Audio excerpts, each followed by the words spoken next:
Assalamualaikum warahmatullahi wabarakatuh. Perkenalkan nama saya Abdul Malik. Saya dari kelas IF4701 PJJ dengan NIM 1030423100065. Pada video kali ini, saya ingin memberikan penjelasan singkat terkait basis data.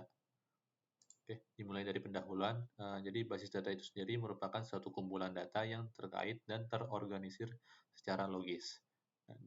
Ini dapat berisi semua jenis data termasuk kata, angka, gambar, video, dan file. Lalu ada beberapa istilah lain yang sering muncul dalam konteks basis data. Di antaranya data itu sendiri. Nah, data itu adalah representasi fakta dari dunia nyata yang menggambarkan suatu objek seperti barang, manusia, lalu manusianya itu sendiri bisa berupa pekerja, pelajar, pasien, pelanggan, dan lain-lain. Dan juga objek lain adalah peristiwa. Lalu yang lain adalah informasi. Informasi adalah data yang telah diolah sedemikian rupa sehingga menjadi sebuah pengetahuan yang bisa diketahui atau dikonsumsi oleh orang-orang yang menggunakan data itu sendiri. Lalu istilah lain yang sering muncul adalah metadata. Metadata merupakan data yang menjelaskan properti atau karakteristik dari data yang lain. Pemrosesan file secara tradisional. Jadi sebelum basis data muncul, pemrosesan data dalam komputer itu masih dilakukan dengan cara tradisional dengan file. Nah, tentu ini memiliki beberapa kelemahan, diantaranya data program yang ketergantungan, duplikasi data, keterbatasan dalam membagi data, dan yang lain-lain. Lalu jika menggunakan basis data, terdapat itu bisa menyelesaikan semua permasalahan ini dan juga memiliki kelebihan yang lain. Di antaranya adalah independensi program data, redundansi data yang jelas, meningkatkan konsistensi data, lalu juga terdapat standar yang jelas dan beberapa kelebihan lainnya.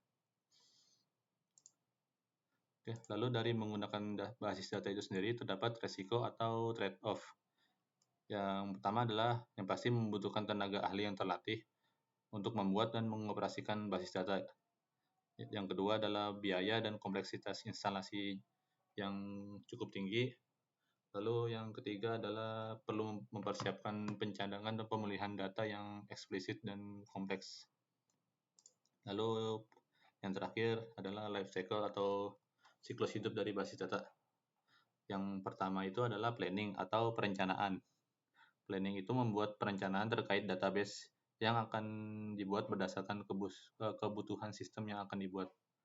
Lalu setelah planning ada analisis, yaitu menganalisa sistem yang akan dibuat seperti menentukan pemilihan jenis database berdasarkan mungkin bisa kira-kira berapa banyak data yang akan ditampung nanti, lalu apa transaksi yang akan banyak dilakukan nanti. Transaksi di sini itu maksudnya create, read, update, dan delete.